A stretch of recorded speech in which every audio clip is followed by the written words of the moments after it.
దేవుని బిడ్డలారా, ఈ యొక్క రాత్రికాల సమయంలో సంఘ ప్రార్థన కొరకై మనం కూడి ఉన్నాం. 2వ దినవృత్తాంతములు 13వ అధ్యాయము మొదటి వచనం చూసినట్లయితే, రాజైన యెరోబాము ఏలుబడిలో 18వ సంవత్సరం ముందు అబియా యూదా వారిని ఏలన ఆరంభించును. ఇక్కడ మనం చూసినట్లయితే అబియా అనేటువంటి వ్యక్తిని దేవుడు మనకు జ్ఞాపకం చేస్తున్నాడు. ఎవరు ఈ అబియా అంటే, మరి ఆ యొక్క రెహబాము యొక్క కుమారుడు, సొలొమోనుకి మనవడు. ఎవరు చెప్పండి? రెహబాము కుమారుడు, సొలొమోనుకి మనవడు అనమాట. ఈయన ఎవరు కుమారుడు అంట? రెహబాము కుమారుడు, అంటే సొలొమోనుకి మనవడు. యూదావా మరి ఆ యొక్క సొలొమోను దినముల్లో, సొలొమోను తర్వాత రెహబాము దినముల్లో రాజ్యము రెండుగా అయిందనమాట. రాజ్యాలు రెండు అయినాయి. అంటే ఒకటి ఇశ్రాయేలు రాజ్యం, ఒకటి యూదావారి రాజ్యం, ఒకటి రెండు వేరైనాయి అనమాట. అయితే ఈయన ఎవరంటే, ఇక్కడ మనం చదువుకునేటువంటి వ్యక్తి అబియా. ఈయన యూదావారికి రెండవ రాజు అనమాట. యూదావారికి రెండవ రాజు. యూదావారు అంటే ఎవరంటే దావీదు సంతతి వారు అనమాట. దావీదుకి సంబంధించినటువంటి ఆ కుటుంబీకులు. కాబట్టి ఈయన యూదావారికి రెండో రాజు. ఈయన అక్కడ యెరోబాము అనేటువంటి ఒకడు ఉన్నాడు. ఈ యెరోబాము అంటే ఎవరంటే, సొలొమోను మీద తిరుగుబాటు చేశాడు. తర్వాత సొలొమోను కుమారుడైన రెహబాము మీద కూడా తిరుగుబాటు చేశాడు.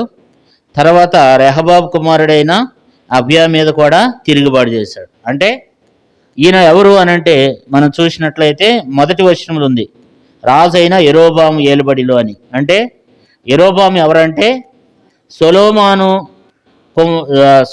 మీద, సొలొమోనుకి దాసుడిగా ఉండేవాడు అనమాట. చూడండి 7వ వచనం.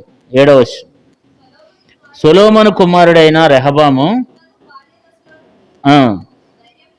ధైర్యం లేనివాడై వాడిని ఎదిరించుటకు లేకున్నప్పుడు వాడు అతనితో, ఇంకా మనం చూసినట్లయితే 6వ వచనం చదవమా. 6వ వచనం. అయినను దావీదు కుమారుడైన సొలొమోనుకు దాసుడును నెబాతు కుమారుడగు యెరోబాము పనికి మాలిన దుష్టులతో కలిసి లేచి తన యజమానుని మీద తిరుగుబాటు చేశాను. అంటే యెరోబాము అనేటువంటి వాడు ఏం చేశాడంటే, సొలొమోను మీద ఏం చేస్తూ వచ్చినాడు? తిరుగుబాటు చేశాడనమాట. తర్వాత సొలొమోను చనిపోయిన తర్వాత తన కుమారుడైన రెహబాము రాజు అయినప్పుడు, రెహబాము మీద కూడా, రెహబాము ఇంకా చిన్నవాడిగా ఉన్నప్పుడే, ఇంకా అతనికి సరైనటువంటి జ్ఞానం లేనప్పుడే, ఆ చిన్నతనంలోనే, ఆ శక్తి లేనప్పుడే ఎవరితో యుద్ధం చేశాడు?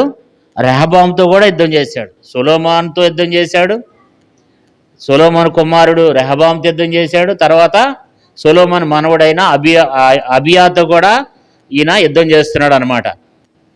కాబట్టి మరి ఇక్కడ కూడా మనం చూసినట్లయితే, ఇప్పుడు రెహబాము చనిపోయినాడు, సొలొమోను కుమారుడు చనిపోయాడు అనమాట. సొలొమోను కుమారుడు చనిపోయిన తర్వాత ఆ యొక్క రెహబాము చనిపోయిన తర్వాత రెహబాము కుమారుడు ఎవరంటే అబియా. 16వ వచనం చూడండి. 12వ అధ్యాయం 16వ వచనం. 12వ అధ్యాయం 16వ వచనం. రెహబామునకును యెరోబామునకు యుద్ధములు ఎడతెరక జరిగెను. రెహబాము తన పితరులతో కూడా నిద్రించి దావీదు పట్టణమందు పాతిపెట్టబడెను. అతని కుమారుడైన అబియా అతనికి బదులుగా రాజు అయ్యాను. కాబట్టి ఇప్పుడు మనం చెప్పుకునే వ్యక్తి ఎవరంటే అబియా. అంటే యెరోబాము ఏం చేశాడంట? 12వ అధ్యాయము 15వ వచనమును 16వ వచనములు చూసినట్లయితే, 16వ వచనము చూసినట్లయితే, రెహబామునకును యెరోబామునకు యుద్ధములు ఎడతెక్క జరిగినాయి అంట. సరే, సొలొమోను మీద తిరగబడ్డాడు. తర్వాత తన కుమారుడి మీద ఎడతెక్క తన కుమారునితో పోరాడుతూ వచ్చినాడు. తన కుమారుడు కూడా చనిపోతాడు. ఇప్పుడు సొలొమోను మనవడైనటువంటి అబియా మీద కూడా ఏం చేశాడు? ఇప్పుడు యుద్ధాన్ని ప్రకటించాడు అనమాట. చూడండి 13వ అధ్యాయం 2వ వచనం. 3వ వచనం చదవమ్మా. అబియాకును యెరోబామునకు యుద్ధం కలగగా అబియా 4 లక్షల మంది పరాక్రమశాలీలు సైన్యమును ఏర్పరచుకుని యుద్ధమునకు సిద్ధం చేసెను. యెరోబామును 8 లక్షల మంది పరాక్రమశాలీలను ఏర్పరచుకుని అతనికి ఎదురుగా వారిని యుద్ధమునకు వ్యూహపరిచెను. ఇక్కడ చూస్తే ఆ యొక్క అబియాకు సైనికులు ఉన్నారు, యెరోబాము కూడా సైనికులు ఉన్నారు. అబియాకి ఎంతమంది సైనికులు ఉన్నారంటే 4 లక్షల మంది సైనికులు ఉన్నారంట. మరి యెరోబాముకి ఎంతమంది ఉన్నారు? 8 లక్షల మంది ఉన్నారు అనమాట. 8 లక్షల మంది ఉన్నారు. ఇప్పుడు ఎవరు గెలుస్తారు అసలు? 8 లక్షలు ఉన్నవాడు గెలుస్తాడా? 4 లక్షలు ఉన్నవాడు గెలుస్తాడా? 8 లక్షలు ఉన్నవాడు గెలవాలి. కానీ దేవుడు 8 లక్షలు ఉన్న వాళ్ళతో దేవుడు పోరాడలేదు, కానీ 4 లక్షల మంది ఉన్న వాళ్ళే గెలిచారు. కారణం ఏంటంటే వారు దేవునికి ఏమై ఉన్నారంటే దేవునికి లోబడి దేవుని మీద ఆధారపడి ఉన్నారన్నమాట. కాబట్టి ఇక్కడ అందుకని ఏం జరుగుతూ వచ్చిందంటే పెద్ద పోరాటం జరుగుతూ వచ్చింది. ఇదే ఫస్ట్ సారి కాదు. ఈయన చాలాసార్లు అబియా అనేటువంటి రాజు చాలాసార్లు ఆ యొక్క యెరోబాముతో యుద్ధం చేశాడనమాట. యెరోబాము ఎవరు? ఇశ్రాయేల్ రాజు అనమాట. ఈ యెరోబాము అనేటువంటి వాడు ఏం చేశాడంటే మరి దేవునికి విరోధంగా ఏం చేశాడు? 2 దూడలను తీసుకుని వచ్చి 2 దూడల్ని దేవుడే యెరోబాముని రాజుగా చేశాడనమాట. చేస్తే ఈ వ్యక్తికి ఒక అనుమానం వచ్చింది. ఏంటంటే ఆ రోజుల్లో జనులందరూ ప్రజలందరూ ఎక్కడికి వెళ్ళేవాళ్ళు? యెరూషలేంకి వెళ్ళేవాళ్ళు అనమాట. జాగ్రత్తగా వినాలి. ప్రజలందరూ యెరూషలేంకి వెళ్తే మరి అందరూ మరలా దావీదు తరపున తిరిగిపోతారేమో అని చెప్పి ఏం చేశాడంటే మీరు యెరూషలేం దాకా వెళ్ళొద్దు, బేతేల్ అనేటువంటి ఒక ప్రాంతంలో ఏం చేశాడంటే 2 దూడలను పెట్టి మరి ఈ దూడలే దేవుడు అని చెప్పి ఆ దూడలకి కొంతమందిని యాజకుల్ని పెట్టాడనమాట. దూడలు దేవుడు అంట. తర్వాత అక్కడ ఒక బలిపీఠం కట్టి తర్వాత అక్కడ ఒక యాజకులు కాని వారిని యాజకులుగా పెట్టి తను ఏం చేస్తున్నాడు? ఆ దూడలకి ఇశ్రాయేల్ ప్రజలందరూ ఏం చేశారు? అందరూ ఆ దూడలకి బలర్పిస్తున్నారు అనమాట. అయితే వాళ్ళకి రాజుగా ఉన్నాడు యెరోబాము. అయితే మనం చూసినట్లయితే ఇక్కడ దేవుడు ఒక గొప్ప కార్యాన్ని దేవుని యొక్క ప్రజల వైపు మరి అబియా విషయంలో దేవుడు గొప్ప కార్యం చేస్తున్నాడు. ఇప్పుడు అబియా ఏం చేస్తూ వచ్చినాడు అంటే 4వ వచనం, అప్పుడు అబియా ఎఫ్రాయిము మాన్యమంటుంటూ షమరాయిము కొండ మీద నిలిచి ప్రకటించినదేమనగా, యెరోబామా, ఇశ్రాయేలు వారులారా, మీరందరూ నాకు చెవియొగ్గుడి.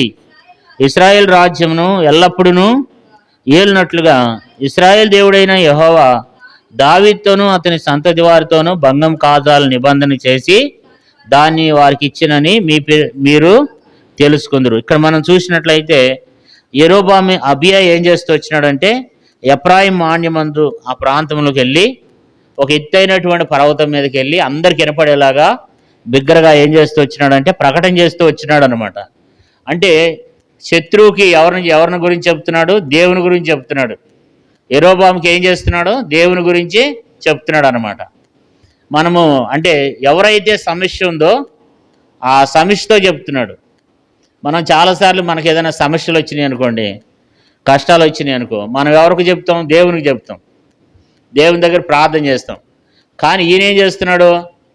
ఈయన ఎవరికి చెప్తున్నాడంటే ఏదైతే సమస్య అయిందో ఆ సమస్యకే దేవుని గురించి చెప్తున్నాడు అనమాట కదా.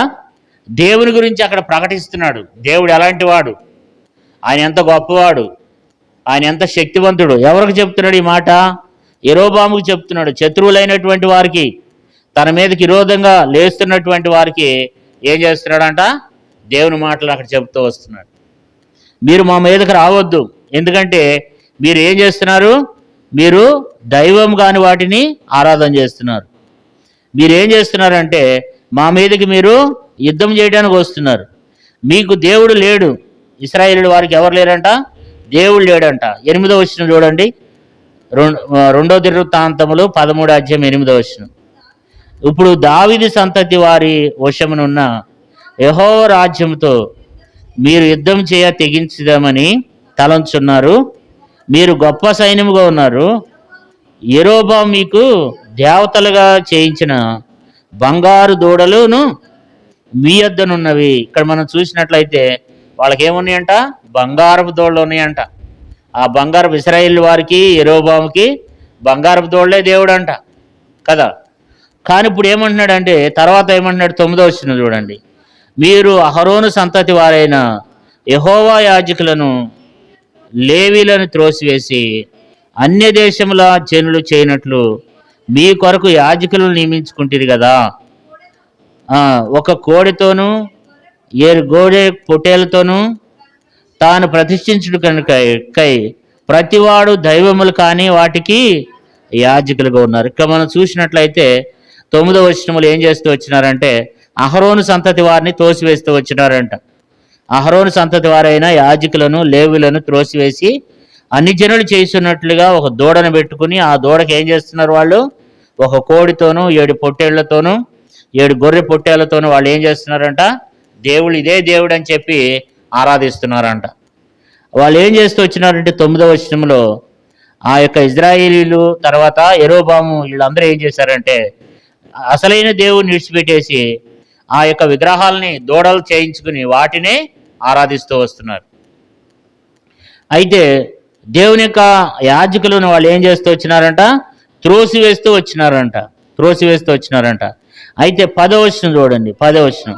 అయితే యెహోవా మాకు దేవుడై ఉన్నాడు, మేము ఆయన్ని విసర్జించిన వారం కాము. అహరోను సంతతి వారు యెహోవాకు సేవ చేయు యాజకులై ఉన్నారు. లేవీలు చేయవలసిన పనులను లేవీలే చేస్తున్నారు. ఇక్కడ మనం చూస్తే మరి మేమైతే యెహోవాను 10వ వచనంలో అంటున్నారు, మేమైతే యెహోవా మాకు దేవుడై ఉన్నాడు, మేము ఆయన్ని విసర్జించినటువంటి వారము కాము. కాబట్టి ఏమై ఉన్నారంట? దేవుడు మాకేమై ఉన్నాడు?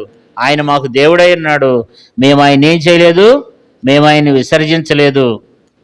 కాబట్టి అహరోను సంతతి వారు ఏం చేస్తున్నారంటే యెహోవాకు సేవ చేయి యాజకులై ఉన్నారు.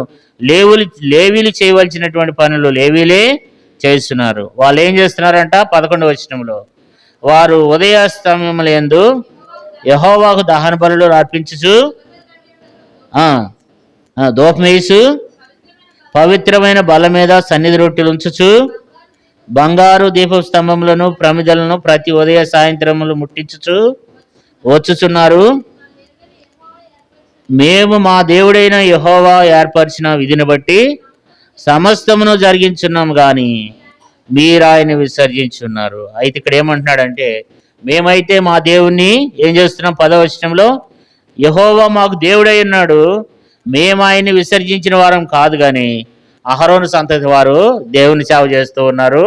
మీరైతే త్రోసివేశారు, దేవుని తోసివేశారు. తర్వాత యాజకులను లేవీలను కూడా మీరు త్రోసివేస్తూ వచ్చినారు.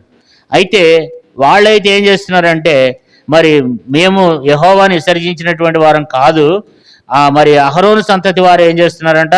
దేవునికి సేవ చేస్తున్నారు. వారు ఉదయ సాయంత్రం లేదు దేవునికి దహన బలులు అర్పిస్తున్నారు. వారు సుగంధ ద్రవ్యములతో ధూపం వేసు పవిత్రమైన బల్ల మీద సన్నిధి రొట్టెలు ఉంచుచు బంగారు దీప స్తంభములను ప్రమిదలను ప్రతి సాయంత్రం ముట్టించుచూ వచ్చున్నారు. మేము మా దేవుడైన యెహోవా ఏర్పరిచిన విధిని బట్టి సమస్తమును జరిగించున్నాం కానీ మీరు ఆయన్ని ఏం చేశారు? విసర్జించారు. కాబట్టి వాళ్ళు ఏం చేస్తూ వచ్చినారంటే ఇశ్రాయేలు వారందరూ ఆ యొక్క యెరోబాము ఏం చేశారంట? దేవుని విసర్జించేశారు. దేవునికి దహన బలులు అర్పించడం, ప్రార్థన చేసేవాళ్ళు లేరు. కానీ సైనికులు అయితే ఉన్నారు. ఎంతమంది ఉన్నారు? యెరోబాముకి ఎంతమంది ఉన్నారు సైనికులు? 8 లక్షల మంది ఉన్నారంట. మరి అబియాకి ఎంతమంది ఉన్నారు? 4 లక్షల మందే కదా. అయినా సరే ఇప్పుడు ఏం చేస్తూ వచ్చినాడంట? 13వ వచనం చూడండి. యెరోబాము వారికి వెనుకటి భాగమందు మాటుగాండ్రను కొంత నుంచి సైన్యము యూదా వారికి ముందును మాటుగాడిన వారికి వెనుకను ఉండినట్లు చేసినప్పుడు యెరోబాము ఏం చేశాడంటే, వీడికి బాగా బాల్యం నుండి యుద్ధం చేయటం బాగా అలవాటు అన్నమాట. ఇప్పుడు ఏం చేశాడంటే మాటుగాండ్రం పెట్టినాడంట. మాటుగాండ్ర అంటే వాళ్ళు కనిపించరు అనమాట, మనతోనే ఉంటారనమాట. మాటుగాండ్ర అంటే ఇప్పుడు పోలీసులు 2 రకాల పోలీసులు ఉంటారు. ఒకళ్ళు యూనిఫామ్ వేసుకుని ఉన్న పోలీసులు ఉంటారు, కొంతమంది యూనిఫామ్ వేసుకోరు. వాళ్ళు గన్ను కూడా వాళ్ళ జేబులోని పెట్టుకు తిరుగుతారు. మరి వాళ్ళ కటింగ్ అదంతా మామూలు సమాజంలో ఉండేటువంటి రీతిగా వారి జుట్టు కానీ వారు వేసుకునే బట్టలు కానీ అన్నీ ఏం కనిపించవు. ఈ పోలీసు అని ఎవరికి తెలియదు. వాళ్ళు ఏం చేస్తుంటారంటే సమాజంలో తిరుగుతుంటారు, మనతో పాటే వాళ్ళు కూడా తిరుగుతుంటారు అన్నమాట. అట్లా మాతృగాండ్ర అంటే యెరోబాము ఏం చేస్తూ వచ్చినాడంటే కొంతమంది మాతృగాండ్ర పెడుతూ వచ్చినాడంట. వాళ్ళు ఎక్కడ ఉంటారంటే వాళ్ళలోనే ఉంటారు, కొంతమందిలో వాళ్ళతో వాళ్ళ వెనకాల వాళ్ళ ముందు. మరి అంటే వాళ్ళు మరి సాటుగా ఉండి వాళ్ళు ఏం చేస్తారు, వాళ్ళు పట్టుకోవడానికి లేదా యుద్ధం చేయడానికి వస్తారనమాట. ఇప్పుడు ఈ యొక్క యెరోబాము కూడా ఏం చేస్తూ వచ్చినాడంట, వారి వెనుకటి భాగమందు మాతృగాండ్ర కొందరు నుంచి సైన్యము యూదావారి ముందును మాతృగాండ్రను వెనకను ఉండినట్లు. అంటే ముందు చూస్తే ముందు, అటు వెనక చూస్తే. ఇప్పుడు సమస్య ఏమైపోయిందంటే నలుదిక్కులు ఏమైపోయినారు, ఇప్పుడు శత్రువులు అలుముకుపోయినారు. అంటే ఈ యొక్క సంఘ ప్రార్థనలో దేవుడు మనకు తెలియజేసేది ఏంటంటే మనకు కూడా సమస్యలు అనేవి నలుదిక్కుల అంటుకుపోయి ఉంటాయి. సమస్యలు అనేది నలుదిక్కుల చుట్టుకుపోయి ఉంటాయి. అవి అనారోగ్యాలే కావచ్చు, లేకపోతే ఏ సమస్యలైనా కావచ్చు, ఏ ఇబ్బంది అయినా కావచ్చు. ప్రతి ఒక్కరికి ఒక సమస్య ఉంటుంది, ఒక అక్కర ఉంటుంది అనమాట. నలుదిక్కుల శత్రువైన సాతాను ఏం చేస్తాడంటే మనలను పాడు చేయటానికి, మనలను హతం చేయటానికి, మనలను మరి ఎందుకు పనికిరాని వాళ్ళు చేయటానికి దుష్టుడైన సాతాను కూడా ఏం చేస్తాడంటే మనకు కూడా ఏం చేస్తాడు, చుట్టూ సమస్యలు పెడతాడు. ఎటు వెళ్ళలేము, ఏమీ చేయలేనటువంటి పరిస్థితి దేవుడు ఆ యొక్క సాతానుడు కూడా మనకు తీసుకుని వస్తాడనమాట. అయితే మనం ఏం చేయాలి, వాళ్ళు ఏం చేస్తూ వచ్చినారు, ఇప్పుడు చుట్టూ ఏం చేశాడు, ఇప్పుడు ముందుకు వెళ్దామంటే అసలు ఎవరో నమ్మలేని స్థితి అయిపోయింది అక్కడ. ఎట్లంటే ముందు చూస్తే వాళ్ళే, వెనకాల చూస్తే వాళ్ళే, ఉన్న సైన్యం తక్కువ మంది. కానీ మరి వాళ్ళు ఇప్పుడు ఏం చేస్తూ వచ్చినారు, వాళ్ళు ఏం చేయాలో తెలియక వారు ఇప్పుడు ఏం చేస్తూ వచ్చినారు చూడండి.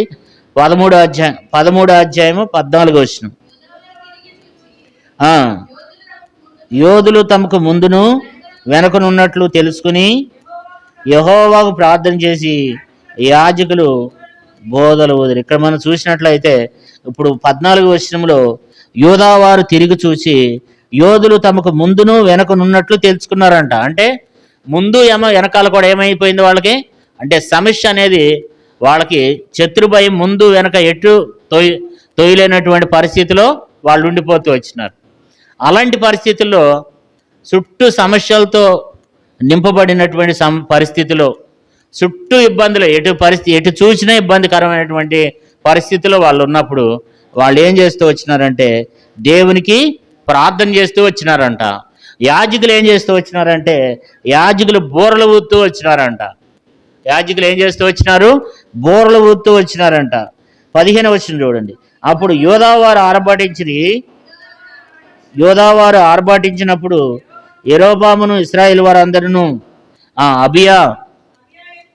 అబియా ఎదుటను యోదావారి ఎదుటను నిలవలేకుండానట్లు దేవుడు వారిని మొత్తినందున ఇశ్రాయేలు వారు యోదావారి ఎదుటి నుండి పారిపోయి దేవుడు వారిని యోదావారి చేతికి అప్పగించినందున. ఇక్కడ మనం చూసినట్లయితే వాళ్ళ ప్రార్థన ఎంత బలమైందో చూడండి. అందుకని సంఘ ప్రార్థన అనేది చాలా బలమైంది, అది చాలా శక్తివంతమైంది అనమాట. ఇప్పుడు వాళ్ళకి సమస్య ఏమైపోయింది, ముందు చూస్తే ముందు శత్రువులే, వెనకాల చూస్తే వెనకాల శత్రువులే, ఏం చేయాలో అర్థం కాని పరిస్థితి. ఆ పరిస్థితిలో వాళ్ళు ఏం చేస్తూ వచ్చినారు, దేవునికి ప్రార్థన చేస్తూ వచ్చినారు అనమాట. ఈ ప్రార్థన చేయటం ద్వారా దేవుడు వారి జీవితంలో ఏం చేస్తూ వచ్చినాడు, గొప్ప కార్యం చేస్తూ వచ్చినారు. వాళ్ళందరూ ఏం చేస్తూ వచ్చినారంటే వాళ్ళందరూ కూడా యోదావారు ఆర్భాటించారంట. యోదావారు ఆర్భాటించినప్పుడు యెరోబామును ఇశ్రాయేలు వారందరూ అబియా ఎదుట ఏం చేయలేకపోతున్నా వచ్చినారు, వాళ్ళు వారి ఎదుట నిలవలేకపోతూ వచ్చినారంట. దేవుడు వారిని ఏం చేశాడు, మొత్తినాడంట. దేవుడు వారిని మొత్తినప్పుడు వారి ఎదుటి నుండి పారిపోయినాడంట. ఎంతమంది పారిపోయినారు, ఎంతమంది వచ్చారు సైనికులు, 8 లక్షల మంది వస్తే 8 లక్షల మంది వారి ఎదుట నిలవట్లేదంట. వారి ఎదుటి నుండి వాళ్ళందరూ ఏం చేస్తున్నారంటే పారిపోతున్నారంట కదా. అంతేకాదు 17వ వచనం చూడండి. అబియాయు అతని జనులను వారిని ఘోరముగా ఏం చేస్తారంట, సంహరించిరి. ఇశ్రాయేలు వారిలో 5 లక్షల మంది పరాక్రమశాలీలు ఏమయ్యారంట, ఆతురయ్యారు. అంటే చూడండి దేవుడు ఎంత గొప్ప కార్యం చేస్తున్నాడంటే వాళ్ళు శత్రువులు వచ్చింది ఎంతమంది, 8 లక్షల మంది వచ్చారన్నమాట. 8 లక్షల మంది వస్తే ఎంతమంది హతమయ్యారు, 8 లక్షల్లో 5 లక్షల మంది హతమయ్యారు. మిగతా వాళ్ళందరూ ఏమయ్యారు, మిగతా వాళ్ళంతా పారిపోయినారు. చూడండి దేవుడి కార్యాలు ఎలాగుంటాయో మనలో. అందుకనే మనకి ఏం కావాలా, మనకు ప్రార్థన జీవితం అనేది చాలా ప్రాముఖ్యమైనది కదా. కష్టాలు అనేక విధాలుగా వస్తూ ఉంటాయి అన్నమాట. అవి కొంతమందికి అనారోగ్యాల రూపంగా, కొంతమందికి అప్పుల రూపంగా, కొంతమందికి రకరకాలుగా సమస్యలు అనేది నలుదిక్కుల నుంచి ఏదో ఒక రకంగా మనకేమవుతాయి, శ్రమలు అనేది వస్తూ ఉంటాయి, ఇబ్బందులు అనేది వస్తూ ఉంటాయి, బాధలు అనేది వస్తూ ఉంటాయి. ఏదో ఒక రకంగా శత్రువు అయిన సాతానుడు ఏం చేస్తూ ఉంటాడు, మనకు మాటుగాండ పెడుతూ ఉంటాడు. ఆ మాటుగాండ ఏంటంటే మనకున్న సమస్యలు, మనకున్న కష్టాలు. అయ్యో ఈ బాధ వచ్చేసింది, ఏం చేయాలనుకుంటే దాన్ని ఎవరు తీసేయలేరు. కానీ దేవుని దగ్గరికి వచ్చి ప్రార్థన చేసినప్పుడు, ఇప్పుడు వాళ్ళందరూ శరీరానుసారులు, వాళ్ళంతా ఎవరు, ఇశ్రాయేలీయులు. వారు దేవుని విడిచిపెట్టేశారు, దేవుని యాజకుల్ని విడిచిపెట్టేశారు, దూడలను ఆరాధన చేస్తున్నారు అక్కడ. తర్వాత వాళ్ళకు ఒక ప్రార్థన జీవితం లేదు. వాళ్ళందరూ ఏం చేస్తూ వచ్చినారంటే శరీరాన్ని ఆధారం చేసుకుని, మనం 8 లక్షల మంది ఉండం, ఏదో వారిని మనం ఏం చేయొచ్చు, హతం చేసేయచ్చు అని చెప్పి వాళ్ళందరూ వచ్చేసారు. కానీ దేవుడైతే యోధావారి పక్షంగా ఏం చేశాడు, గొప్ప కార్యం చేస్తూ వచ్చినాడు. 8 లక్షల్లో 5 లక్షల మంది ఏమైపోయినారంట, తగ్గిపోతూ వచ్చినారు. 18 వచ్చిన చూడండి, 18 వచ్చిన. ఈ ప్రకారం ఇశ్రాయేలు వారు ఆ కాలం మంది ఏం చేయబడుతూ వచ్చినారు, తగ్గింపబడిరు. కానీ యోధా వారు తమ పితరుల దేవుడైన యెహోవాను ఆశ్రయించిన హేతు చేత జయమందిరి. చూసారు ఇక్కడ మనం చూస్తే, మరి ఈ ప్రకారం ఇశ్రాయేలు వారు ఏం చేశారంట, ఆ కాలమందు తగ్గింపబడ్డారంట. ఇశ్రాయేలు ఏం చేయబడ్డారు, తగ్గింపబడుతూ వచ్చినారు.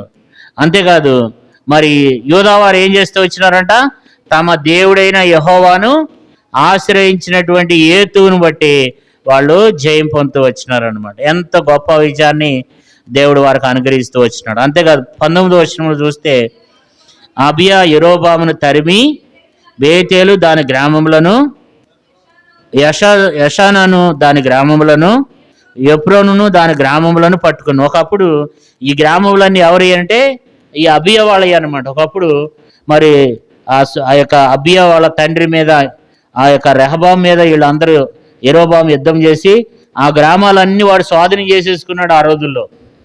అయితే మరలో ఇప్పుడు అబియా ఏం చేస్తూ వచ్చినాడు, దేవుని దగ్గర ప్రార్థన చేసి మరి ఆ యొక్క యెరోబామును ఏం చేస్తూ వచ్చినాడంట, తరిమి బేతేలును దాని గ్రామములను, మరి యెషానను దాని గ్రామములను, ఎక్రోనును దాని గ్రామములను పట్టుకున్నాడు. అంటే ఏదైతే పోయిందో దాన్ని మరలా తిరిగి ఏం చేశాడు, సంపాదించుకున్నాడు అన్నమాట. సంపాదించుకున్నాడు. కారణం ఏంటంటే దేవుణ్ణి ఆశ్రయిస్తూ వచ్చినాడు. ఇంకా మనం కింద చూడండి 20వ వచనం, 20. అబియా బ్రతికిన కాలమున యెరోబాము మరలా బలం పొందలేదు, యెహోవా అతని మొత్తినందు చేత అతడు మరణమును. ఇక్కడ మనం గమనించినట్లయితే అబియా బ్రతికిన కాలమున యెరోబాము మరలా బలం పొందలేదంట.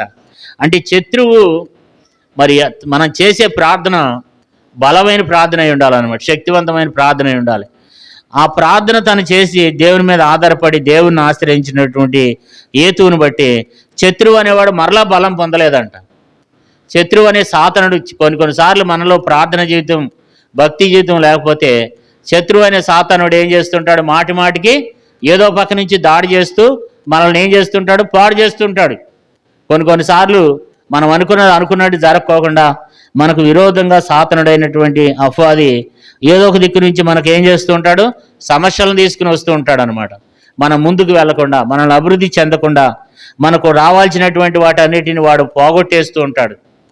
మన చేతి పనిని అభివృద్ధి చెందకుండా చేస్తూ ఉంటాడు శత్రువైన వాడు. కాబట్టి రకరకాలుగా మనకు అనేక రకాలైనటువంటి నష్టాన్ని తీసుకుని వస్తాడు. కానీ ఇప్పుడు అబియా ప్రార్థన ఏం చేసిందంటే మరలా శత్రువు అనేవాడు మరలా బలం పొందలేదంటాడు. శత్రువు అనేవాడు ఏం చేయలేదు, మరలా బలం పొందలేదన్నమాట. అంటే శత్రువులు అంటే నాకు నువ్వు శత్రువు, నువ్వు నాకు శత్రువు కాదు. మన శత్రువు అయిన అపవాది ఏం చేయొద్దు, మరలా బలం పొందొద్దు. మరలా వాడు మన ఎద్దుకు ఏమొద్దు, మరలా వాడు మన ఎద్దుకు రావద్దు అనమాట. అంటే శత్రువుకు భయం పుట్టాలి. అంత అమ్మో వాళ్ళ దగ్గరికి మనం పోలేం. వాళ్ళ దగ్గరికి మనం పోతే వాళ్ళు ప్రార్థన చేశారంటే వాళ్ళ దేవుడే వాళ్ళ పక్షాన్ని ఏం చేస్తాడు, యుద్ధం చేస్తాడు. కాబట్టి వారితో మనం గెలవలేము అనేటువంటి భయము ఆ యొక్క శత్రువుకు రావాలన్నమాట. శత్రువుతో ఆడుకోవాలి. శత్రువుతో ఏం చేయాలి, మనం ఆడుకోవాలి. సాతానుతో ఏం చేయాలి, ఆడుకోవాలి. సాతానికి మనము భయం పుట్టించాలన్నమాట. అబియా కూడా ఆ రీతిగా చేస్తూ వచ్చినాడు కదా. అందుకని 20వ వచనంలో రాయబడింది ఏంటంటే, మరి అబియా బ్రతికిన కాలమున యెరోబాము మరలా బలం పొందలేదు, అతడు మరణం పొందెను. 21వ వచనం, అబియా వృద్ధి పొందెను, అతడు 14 మంది 22 కుమారులను 14 కుమార్తెలను కనెను. చూసారు, ఇక్కడ మనం చూస్తే ఇప్పుడు వివాహం చేసుకున్నాడంట, అభివృద్ధి పొందాడంట. ఇన్ని రోజుల నుంచి ఏం లేదు, అభివృద్ధి లేదు. ఇన్ని రోజుల నుంచి అభివృద్ధి లేదు, కానీ ఇప్పుడు ఏమైంది, అభివృద్ధి పొందాడు. అతడు 14 మంది భార్యలను వివాహం చేసుకున్నాడంట, 22 కుమారులను కన్నాడంట, 14 కుమార్తెలను కన్నాడంట కదా. కాబట్టి దేవుడు ఎంత వృద్ధి పొందించాడు చూడండి. అంతకితం అతనికి ఏమి లేదు, వృద్ధి లేదు, అబియాకి వృద్ధి లేదు, ఆశీర్వాదం లేదు.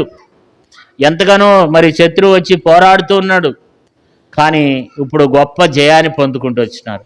కారణం ఏంటంటే వారు కలిగి ఉన్నటువంటిది గొప్ప, మరి దేవుని మీద అంతగా, అబియానే కావచ్చు, యోధావారు కావచ్చు, ఒక అబియానే కాదు, ఇక్కడ యోధావారు కూడా ఏం చేస్తూ వచ్చినారంటే వాళ్ళు దేవుని మీద అంతగా ఆధారపడుతూ వచ్చినారనమాట. ఇప్పుడు అబియా విజయం పొందడానికి గల మరి కొన్ని విషయాలు ఇక్కడ ఉన్నాయి. ఎందుకు విజయాన్ని పొందుతూ వచ్చినాడు అంటే, అబియా కానీ లేకపోతే యోధావారు కానీ వీళ్ళు ఎందుకు విజయం పొందినారంటే, వీళ్ళు కొన్ని ఇక్కడ దేవుని మీద వాళ్ళు ఎంత అయితే వాళ్ళు దేవుణ్ణి ఆధారం చేసుకుని, దేవుణ్ణి ఆశ్రయించి, లేకపోతే దేవుని మీద వాళ్ళు ఆధారపడి దేవుని వైపు చూచి, ఆ విధానాన్ని ఇక్కడ మనకు ఒక 7 విషయాలు మనకు జ్ఞాపకం చేయబడుతున్నాయి. మొదటి విషయం ఏంటంటే 9వ వచనం చూడండి. అబియా విజయం పొందడానికి గల మొదటి కారణం ఏంటంటే, మీరు అహరోను సంతతి వారైన యెహోవా యాజకులను. కాబట్టి ఇక్కడ మనం చూసినట్లయితే మొట్టమొదటి విషయం ఏంటంటే, ఆ యొక్క శత్రువు ఓడిపోవడానికి, అబియా గెలవడానికి గల మొదటి కారణం ఏంటంటే, మరి యెరోబాము అయితే ఏం చేస్తూ వచ్చినాడు, అహరోను సంతతి వారైన యెహోవా యాజకులను త్రోసివేశాడు, లేవీలను యాజకులను త్రోసివేస్తూ వచ్చాడు అనమాట. అది తను చేసినటువంటి ఆ తప్పు ద్వారా తను కూడా ఎంతో నష్టపోతూ వచ్చినాడు. కానీ అబియా కానీ యోధావారు కానీ ఏం చేయలేదంటే, అహరోను సంతతి వారిని వారు ఏం చేయలేదు, వాళ్ళు త్రోసివేయలేదు అనమాట. వాళ్ళు త్రోసివేయలేదు. కొన్ని సందర్భాల్లో మనం కొన్ని సిటీల్లో కూడా చూస్తూ ఉంటాం అనమాట. చాలా సంఘాల్లో సేవకులను త్రోసివేస్తారు. కొంతమంది ఏం చేస్తారంటే, సేవకులు వద్దండి, మాకు దైవ సేవకులు అవసరం లేదు, మేమే బోధించుకుంటాం. ఇట్లా అంటే దేవుని యొక్క సేవకులు ఉండటం అనేది అది చాలా ప్రాముఖ్యమైనది. యాజకులు అనే వాళ్ళు ఉండటం అనేది చాలా ప్రాముఖ్యమైనది అనమాట. కొన్ని సంఘాల్లో మీరు అక్కడ బోధించేటువంటి బోధకులను కాదు, సేవకులు లేని స్థలాల్లో అక్కడ ఎవరైతే దైవ సేవకులు సేవ చేయకుండా ఉంటున్నారో కొంతమంది ఆ సంఘంలోనే బోధించే వాళ్ళు ఉంటారనమాట. వాళ్ళ దగ్గరికి వెళ్ళి అడగకోకుండా విశ్వాసుల దగ్గరికి వెళ్ళి అడగండి, మీ పరిచర్య ఎట్లా ఉందంటే వాళ్ళు ఒక కొరత కలిగి ఉంటారనమాట. అయ్యో మాకు దైవ సేవకులు లేరండి, మా కొరకు ప్రార్థన చేసేవాళ్ళు లేరండి, బోధ చేసేవాళ్ళు ఉంటారు. అందుకని అపోస్తలుడైన పౌలు ఏమన్నాడంటే, బోధకులు అనేక మంది ఉంటారంట, కానీ తండ్రి లేడు. అంటే ఒక ఆత్మీయ తండ్రి అనేవాళ్ళు ప్రతి సంఘానికి ఒక అవసరం అనమాట. అంటే వాళ్ళు మనం ఏం చేయకూడదు, త్రోసివేయకూడదు. దేవుని వాక్యంలో రాయబడితే వచ్చింది, ఇదే 2వ దినవృత్తాంతముల గ్రంథంలో ఇశ్రాయేలులకు లేకుండా పోయినారంట. చూడండి 15వ అధ్యాయము, 2వ దినవృత్తాంతములు 15వ అధ్యాయము 3వ వచనం చూడండి. నిజమైన దేవుడైనను ఉపదేశం చేయి యాజకులైనను ధర్మశాస్త్రమైనను చాలా దినములు ఇశ్రాయేలులకు లేకుండా పోయిందంట. అంటే దేవుని యొక్క వాక్యము, దైవ సేవకులు ఎప్పుడైతే లేకుండా పోతారో అప్పుడే ఆత్మీయతను కోల్పోతాం, మనం ఏదో ఒకటి కోల్పోతాం అన్నమాట. కాబట్టి సేవకులను ఏం చేస్తూ వచ్చినారు, వాళ్ళు త్రోసివేస్తూ వచ్చినారు. కానీ వీళ్ళు తోసివేయలా. 10వ వచనంలో ఏమంటున్నారు చూడండి. అయితే యెహోవా మాకు దేవుడై ఉన్నాడు, మేము ఆయన విసర్జించిన వారం కాము, అహరోను సంతతి వారు యెహోవాకు చావు చేయి యాజకులై ఉన్నారు, లేవీలు చేయవలసిన పనులు లేవీలే చేస్తున్నారు కదా. కాబట్టి వాళ్ళు ఏం చేస్తున్నారు, ఉదయ సాయంత్రములు వాళ్ళు ధూపం 11వ వచనంలో మనం ఇంకా చదువుకున్నట్లయితే అక్కడ సమయం లేదు, కానీ వారు ఉదయము సాయంత్రం ఏం చేస్తున్నారు? దేవునికి దహన బలులు అర్పిస్తూ ఉంటారు అన్నమాట కదా. కాబట్టి ఆ సేవకులు అనేటువంటి వారు, యాజకులు అనేటువంటి వాళ్ళు కంపల్సరిగా ఆ సంఘానికి ఉంటే ఆ సంఘానికి కొరకు ప్రార్థన చేస్తూ ఉంటారు, ఆ సంఘం కొరకు ఒక బాధ్యత కలిగి ఉంటారు, ఆ సంఘం విషయంలో వాళ్ళు ఒక చింత కలిగి ఉంటారు అన్నమాట. నిజంగా నేను దైవ సన్నిధిలో ఉండి నిలబడి చెప్తున్నా, మరి మా కుటుంబం కొరకు నేను బల్ల దగ్గర ఎట్లా ప్రార్థన చేస్తున్నానో మీ అందరి కొరకు అంతగా మరి వ్యక్తిగతంగా కూడా మా కుటుంబం కొరకు మేము చాలా తక్కువ చేస్తాం. ఎక్కువగా సంఘం కొరకే ప్రార్థన చేస్తాం. ఆ బెదరు, ఈ బెదరు, ఆ సిస్టర్, ఎట్లా అంటే మనము దైవ సేవకులు ఉండదు. ఎందుకంటే వాళ్ళు మనకు ఎంతో అవసరమై ఉన్నారన్నమాట. అది దేవుడు పెట్టినటువంటి నియమం. దాన్ని తోసివేస్తే ప్రార్థన చేసేవాళ్ళు ఉండరు. కాబట్టి దేవుని ప్రజల కొరకు అనుదినము వారి కొరకు వారి చుట్టూ దేవుడు చావకులు ప్రార్థన చేస్తుంటే ఆ సంఘం చుట్టూ, ఆ కుటుంబాల చుట్టూ దేవుడు కంచి వేసి వారిని కాపాడుతూ ఉంటాడనమాట. అయితే వీళ్ళు ఏం చేస్తూ వచ్చినారంటే ఆ యాజకులను ఏం చేస్తూ వచ్చినారు? వాళ్ళు యాజకులను, లేవీలను త్రోసివేస్తూ వచ్చినారంట. అయితే వీళ్ళు ఏం చేస్తూ వచ్చినారు? ఆ యాజకులను, లేవీలను అట్లా ఉంచి వారయ్యా మీరు చేయాల్సిన పని దేవుని మందిరంలో చేయండి అని చెప్పి పెడుతూ వచ్చినారు. వాళ్ళు ఏం చేస్తూ వచ్చినారు? ఉదయం సాయంత్రం ఏం చేస్తున్నారు? వాళ్ళు దేవునికి నైవేద్యం చేస్తున్నారు, దేవునికి బలార్పిస్తున్నారు, దేవుని కార్యములు ప్రజల కొరకు దేవుని దగ్గర విజ్ఞాపన చేస్తున్నారు అనమాట. కాబట్టి ఇప్పుడు అబియా, యోధా వారు జయం పొందడానికి గల కారణం ఏంటంటే వారు దేవుని యొక్క సేవకులను ఏం చేయలేదు? వాళ్ళు త్రోసివేయలేదు. దైవ సేవకులు మన పక్షంగా ఉండి ఏం చేయాలి? ప్రార్థన చేయాలన్నమాట. వారు ఏమై ఉండాలి? దైవ సేవకులు మన పక్షంగా ఉండి వారు మన కొరకు ఏం చేయాలి? ప్రార్థన చేయాలన్నమాట. అందుకేమంటాడు చూడు, 12 వచనం చూడండి. ఆలోచించుడి, దేవుడే మాకు తోడై మాకు అధిపతిగా ఉన్నాడు, మీ మీద ఆర్భాటం చేయుటకు, బోర్లు పట్టుకుని ఊదుటకు ఆయన యాజకులు మా పక్షమునున్నారు. ఇశ్రాయేలు వారులారా, మీ పితరుల దేవుడైన యెహోవాతో యుద్ధం చేయకుడు. ఇక్కడ మనం చూస్తే ఇక్కడ ఏమంటున్నాడంటే మరి మీ మీద ఆర్భాటము చేయుటకై బోరలు పట్టుకుని బోరలు ఊదినట్టి ఆయన యాజకులు ఎవరి పక్షాన ఉన్నారు? మా పక్షాన ఉన్నారు. కాబట్టి దైవ సేవకులు మన పక్షం నుండి మన కొరకు ఏం చేయాలి? ప్రార్థన చేస్తారనమాట. కాబట్టి వారిని మనం త్రోసివేయకూడదు. అందుకని యెరోబాము ఆ యొక్క అబియా కానీ తర్వాత యోధా వారు కానీ వాళ్ళని ఏం చేయలేదు? త్రోసివేయలేదు. రెండో విషయం ఏంటంటే వాళ్ళు 10వ వచనం చూడండి. 10వ వచనంలో అయితే యెహోవా మాకు దేవుడై ఉన్నాడు, మేము ఆయన్ని విసర్జించినటువంటి వారము కాము. అంటే దేవుణ్ణి వాళ్ళు నమ్మినారు అన్నమాట. దేవుని వాళ్ళు ఏం చేశారు? మేము దేవుని తోసివేయట్లేదు, మేము దేవుని నమ్ముతున్నాం, దేవుడు ఉన్నాడు, దేవుడు మాకు సహాయం చేస్తాడని చెప్పి వాళ్ళు ఏం చేస్తున్నారు? దేవుని వాళ్ళు నమ్మినారు అన్నమాట. అయితే ఏమై ఉన్నాడు దేవుడు? 10వ వచనంలో ఏమంటున్నారు? అయితే యెహోవా మాకు ఏమై ఉన్నాడు? దేవుడై ఉన్నాడు, మేము ఆయన ఏం చేయట్లేదు, మేము ఆయన విసర్జించడం లేదు, కానీ మేము ఆయన నమ్ముకున్నాం. రెండో విషయం ఏంటంటే దేవుని బిడ్డలారా, దేవుని నమ్ముకున్నారు. దేవా నువ్వే మాకు ఆధారం, దేవా నిన్నే నమ్ముకుంటున్నాం, కాబట్టి నువ్వే మాకు సహాయం చేయాలని వాళ్ళు దేవుని ఏం చేస్తూ వచ్చినారు?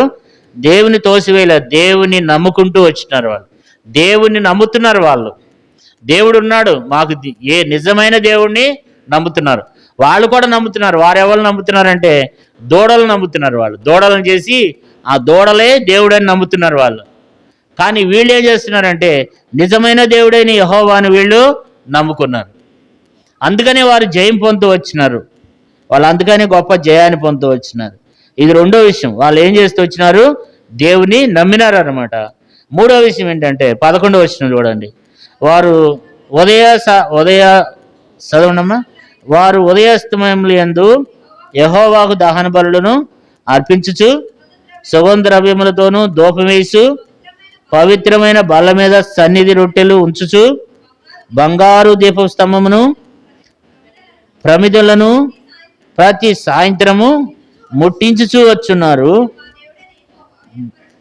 మేము మా దేవుడైన యెహోవా ఏర్పరిచిన విధిని బట్టి సమస్తమును జరిగించున్నాం, కానీ మీరు ఆయన విసర్జించున్నారు. ఇక్కడ ఏం చేస్తున్నారంటే దేవుడు తమకు ఏర్పరిచినటువంటి, ఇక్కడ అందుకంటున్నారు మేము మా దేవుడైన యెహోవా ఏర్పరిచిన విధిని బట్టి సమస్తమును జరిగించుచున్నాం. అంటే దేవుని యొక్క ఆజ్ఞలు గైకుంటున్నారు. వాళ్ళు ఏం చేస్తున్నారు?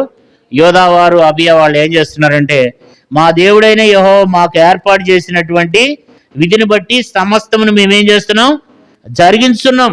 అంటే ఇక్కడ అందుకనే వాళ్ళు 11వ వచనంలో ఆ చివరి లైన్లు అంటున్నారు అనమాట, మేము మా దేవుడైన యెహోవా ఏర్పరిచిన విధిని బట్టి సమస్తమును జరిగించున్నాం. అంటే దేవుని ఆజ్ఞలు, దేవుని మాట వింటున్నారు వాళ్ళు కదా. ఇప్పుడు వాళ్ళు ఏం చేయట్లేదు? యాజకులను త్రోసివేయలేదు. తర్వాత దేవుని 10వ వచనంలో దేవుని నమ్ముకున్నారు పూర్తిగా. తర్వాత 11వ వచనంలో దేవుని ఆజ్ఞలను వాళ్ళు ఏం చేస్తున్నారు? గైకుంటున్నారు అన్నమాట కదా. యాజకులను తోసివేయలేదు. రెండోది దేవుణ్ణి నమ్మినారు వాళ్ళు. తర్వాత మూడోది వాళ్ళు ఏం చేస్తున్నారు? తర్వాత ఏం చేస్తున్నారు? దేవుని ఆజ్ఞలు గైకుంటున్నారు. దేవుడు తనకి ఏర్పరిచినటువంటి ప్రతిదీ వాళ్ళు చేస్తున్నారు. సమస్తమును మేము జరిగిస్తున్నాం. దేవుని ఆజ్ఞలు ఏం చేస్తున్నారు? వాళ్ళు సమస్తమును జరిగిస్తూ వస్తున్నారు అనమాట. ఇది మూడో విషయం. అంటే దేవుని యొక్క ఆజ్ఞలు గైకుంటున్నారు. తర్వాత 12వ వచనం చూడండి. ఆలోచించుడి, దేవుడే మాకు తోడయ్యి మాకు అధిపతిగా ఉన్నాడు. మీ బీట సార్లు మనం ఇక్కడ చూస్తే మా దేవుడే మాకు తోడై మాకు అధిపతిగా ఉన్నాడు. అంటే దేవుని వాళ్ళు ఏం చేశారు? అధిపతిగా చేసుకున్నారు అనమాట. కొన్ని గృహాల దగ్గర ఏముంటాయి? గృహాల దగ్గర క్రీస్తు ఈ గృహానికి అధిపతి అని ఉంటుంది అనమాట. అంటే కొంతమంది గృహాల దగ్గర ఆ వాక్యం పెట్టుకుంటారు, క్రీస్తు ఈ గృహానికి అధిపతి అని పెట్టుకుంటారు, కానీ వాళ్ళు దేవుని అధిపతిగా చేసుకోరు. కానీ వీళ్ళు ఏం చేస్తున్నారంటే, మాకు అధిపతి ఎవరు? మా నాయకుడు ఎవరు? మా దేవుడు. దేవుణ్ణి అధిపతిగా చేసుకున్నారు వాళ్ళు కదా. అందుకని ఇక్కడ ఏమంటున్నారంటే, మరి 12వ వచనంలో అంటున్నారు, ఆలోచించుడి, దేవుడే మాకు తోడయండి మాకు అధిపతిగా ఉన్నాడు. అంటే దేవుణ్ణి ఎవరైతే అధిపతిగా చేసుకుంటారో వాళ్ళు ఎప్పుడు కూడా విజయం పొందుతారు అన్నమాట కదా. దేవుడే అధిపతి అంటే దేవుడు ఏది చెప్తే అది చేస్తారన్నమాట. దేవుని కింద అధిపతి కింద ఉన్నాం మేము. మాకు ఒక అధిపతి ఉన్నాడు, మా దేవుడే మాకు అధిపతి. కానీ కొంతమంది ఏంటంటే వాళ్ళ ఇంటికి వాళ్ళే అధిపతిగా ఉంటారు, తన మీద తానే అధిపతిగా ఉంటాడు. కానీ ప్రభు బిడ్డలైనటువంటి మన మీద ఎవరు అధిపతి? దేవుడు అధిపతి. మనం ప్రతి ఒక్కరు దేవుని అధిపతిగా చేసుకోవాలి. కొంతమంది ఏం చేస్తారంటే, నా భర్తే నాకు అధిపతి, నా భార్యనే నాకు అధిపతి, నా ఇంటికి నేనే అధిపతిని. కాదు, మనందరికి ఎవరు అధిపతి? దేవుడు అధిపతి. దేవుడు మాకు నాయకుడు, మా దేవుడు మాకు అధిపతి ఆయన. కాబట్టి దేవుని అధిపతిగా చేసుకున్నారు. అందుకని వాళ్ళు ఏం పొందుతూ వచ్చినారు? జయం పొందుతూ వచ్చినారు అన్నమాట. 4వ విషయం ఏంటంటే, దేవుణ్ణి అధిపతిగా చేసుకుంటూ వచ్చినారు. 5వ విషయాన్ని కూడా చదువుకుందాం చూడండి. 5వ విషయం 12వ వచనంలో 5వ విషయాన్ని చదువుకుందాం. ఆలోచించుడి, దేవుడే మాకు తోడై మాకు అధిపతిగా ఉన్నాడు. మీ మీద ఆర్భాటం చేయుటకై బోరలు పట్టుకొని ఊదినట్టి ఆయన యాజకులు మా పక్షమునున్నారు. ఇశ్రాయేలులారా, మీరు మీ పితరుల దేవుడైన యెహోవాతో యుద్ధము చేయకుడి, చేసినను మీరు జయం పొందు. శత్రువులతో మాట్లాడుతున్నాడు. ఆ యొక్క అబియా ఏమంటున్నాడంటే 4వ వచనంలో, 4వ వచనం నుండి 12వ వచనం వరకు కూడా శత్రువులతో అబియా యెరోబాముతో తర్వాత ఇశ్రాయేల్ వారితో మాట్లాడుతున్నాడు.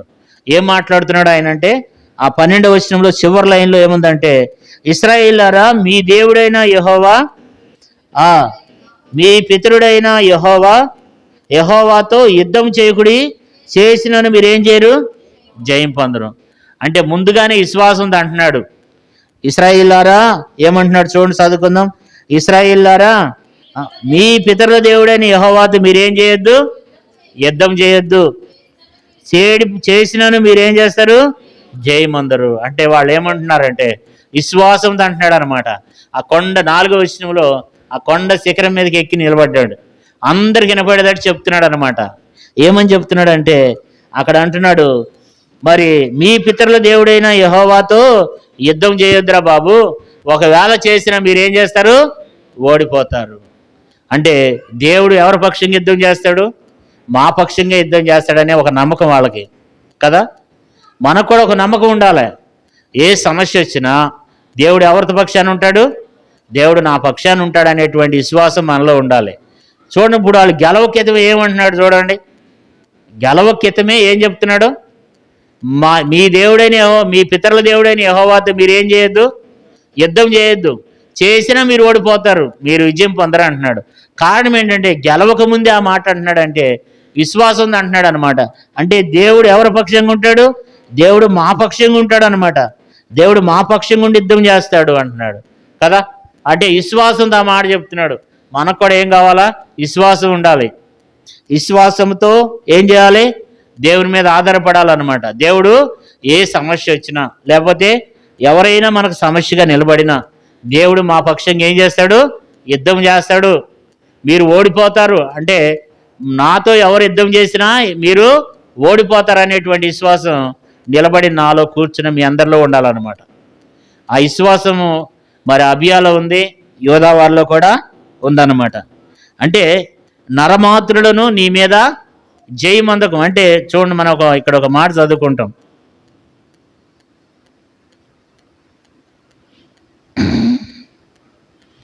14వ అధ్యాయము 11వ వచనం. 14:11.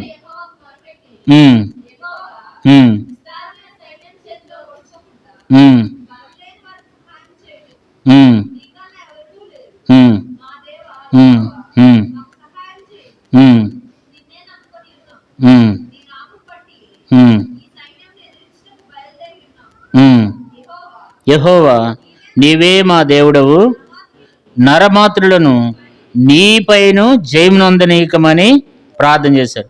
అంటే నరమాతృలు నీపైన జయం పొందరు. శత్రువులు వచ్చేది ఎవరి మీదకి? ఆశా మీదకి వస్తున్నారు. శత్రువులు వచ్చేది ఎవరి మీదకి? ఆశా మీదకి. కానీ ఆశ ఏం ప్రార్థన చేస్తున్నాడు? నరమాతృలు నీ మీద జయముందనీయకము అంటున్నాడు. అంటే మనతో పోరాడితే ఎవరితో పోరాడినట్లు? దేవునితో పోరాడినట్లు.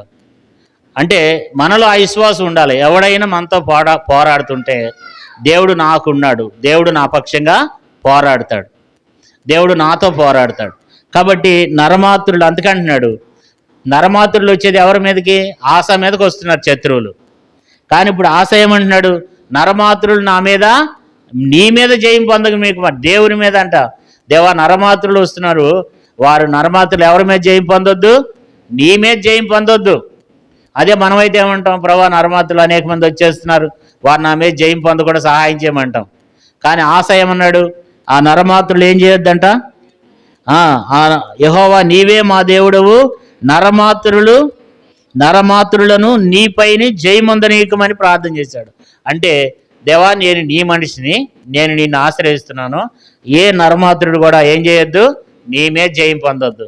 అంటే మనలో ఆ విశ్వాసం ఉండాలి. ఇక్కడ వీళ్ళు కూడా ఏమంటున్నారు చూడండి, 13వ అధ్యాయం 2వ దినవృత్తాంతములు 13వ అధ్యాయం 12వ వచనంలో ఆ చివరి లైన్లో అంటున్నారు, మీ ఇశ్రాయేలులారా మీ పితరుల దేవుడైన యెహోవాతో యుద్ధం చేయకుడి, చేసినను మీరు జయమందరు. చూడండి వాళ్ళలో ఉన్నటువంటి విశ్వాసము ఆ స్థాయికి తీసుకెళ్తూ వచ్చిందనమాట.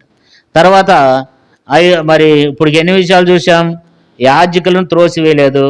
తర్వాత 10వ వచనంలో దేవుణ్ణి నమ్ముకున్నారు వాళ్ళు. మరి 11వ వచనంలో దేవుని ఆజ్ఞలన్నీ గాయకున్నారు. 12వ వచనంలో దేవుణ్ణి అధిపతిగా చేసుకున్నారు వాళ్ళు. తర్వాత 12వ వచనంలో చివరి లైన్లో విశ్వాసంతో ఉన్నారు కదా. ఇప్పుడు ఎన్ని విషయాలైనాయి? 5 విషయాలైనాయి. ఆరోది ఏంటి? 14వ వచనం, యోధావారు తిరిగి చూచి యోధులు తమకు ముందును వెనకనున్నట్టు తెలుసుకుని యెహోవాకు ప్రార్థన చేసిరి, యాజకులు బోరులు. ఇక్కడ మనం చూస్తే సమస్య రాగానే వాళ్ళు ఏం చేశారు? ప్రార్థన చేశారు అన్నమాట. అమ్మో ఇంత కష్టం వచ్చేసింది, మరి యెరోబాము 8 లక్షల మందితో వచ్చేస్తున్నాడు మా మీదకి, ఇప్పుడు ఎవరిని ఆశ్రయించాలి, ఎవరికి చెప్పాలి, మనం కూడా కొంతమందిని ఏర్పరచుకుంటే బాగుంటుంది, ఇట్లా ఆలోచించాల వాళ్ళు ఏం చేస్తూ వచ్చినారంటే ఇప్పుడు నలుదిక్కుల వాళ్ళకి ఏమైంది? ముందు వెనక్కి కూడా వాళ్ళకి ద్వారాలు మూయబడ్డాయి. ముందు చూస్తే శత్రువులు, వెనకాల చూస్తే శత్రువులు. ఇప్పుడు అలాంటి పరిస్థితిలో ఇప్పుడు ఆ ఇరుకులో వాళ్ళు ఏం చేశారంటే దేవునికి ప్రార్థన చేశారన్నమాట. 6వ విషయం ఏంటంటే వారి విజయానికి కారణము ప్రార్థన జీవితం. 7వ విషయం ఏంటంటే 18వ వచనం చూడండి, ఈ ప్రకారం ఇశ్రాయేలు వారు ఆ కాలమందు తగ్గింపబడిరు కానీ యోధావారు తమ పితరుల దేవుడైన యెహోవాను ఆశ్రయించిన హేతువు చేత జయమందిరి. కాబట్టి దేవుణ్ణి, 7వ విషయము, దేవుణ్ణి వాళ్ళు ఏం చేస్తూ వచ్చినారంట? ఆశ్రయించినారంట. ఎంత గొప్ప దానితో చూడండి. దేవుణ్ణి ఆశ్రయించారు గనక దేవుడే వారి పక్షంగా ఏం చేశాడు? ఇప్పుడు యుద్ధం చేశాడు. దేవుడే వారి పక్షంగా ఫైట్ చేశాడు అనమాట. అంటే దేవుడే వారి పక్షంగా ఉన్నాడు.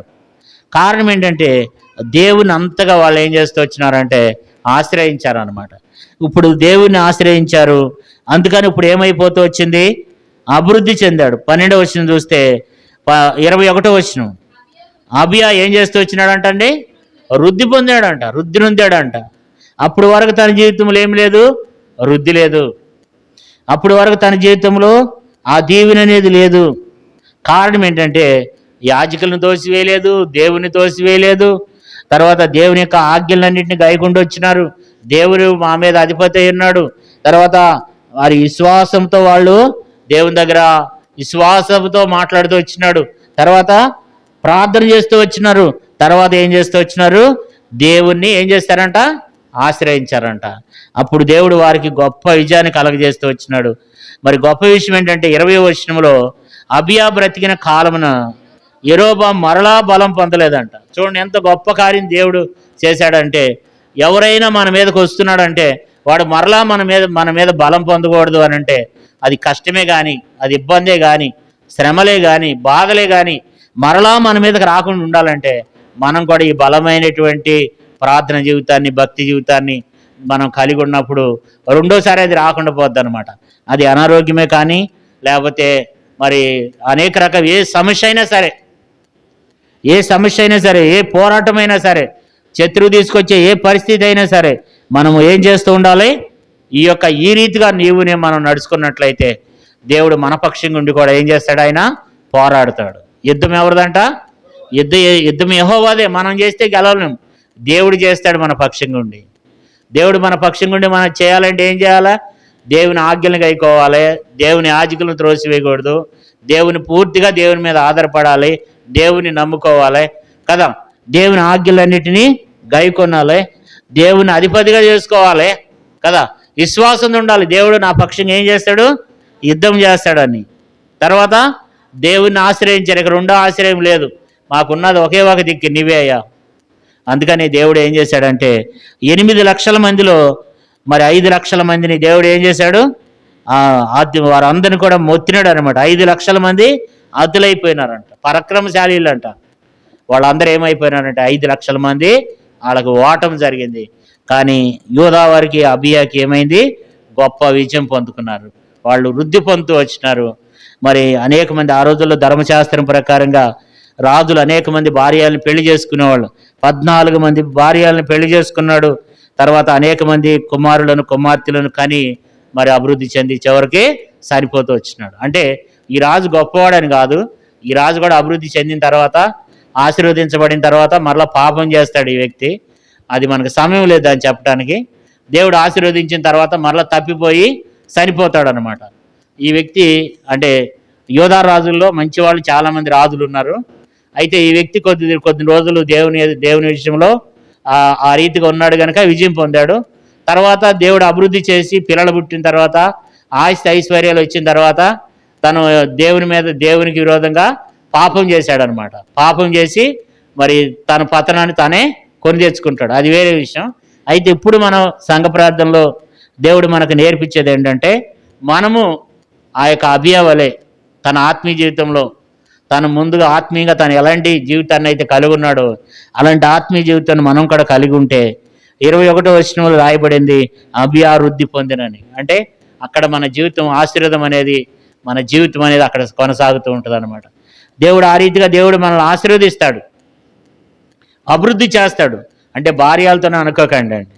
ఈ రోజులో పూర్వకాలంలో వాళ్ళు ఏం చేసేవాళ్ళు మనకు తెలియదు. ఈ రోజుల్లో ఒకటే భర్త, ఒకటే భార్య, ఇంకా మనకు అవసరం లేదు.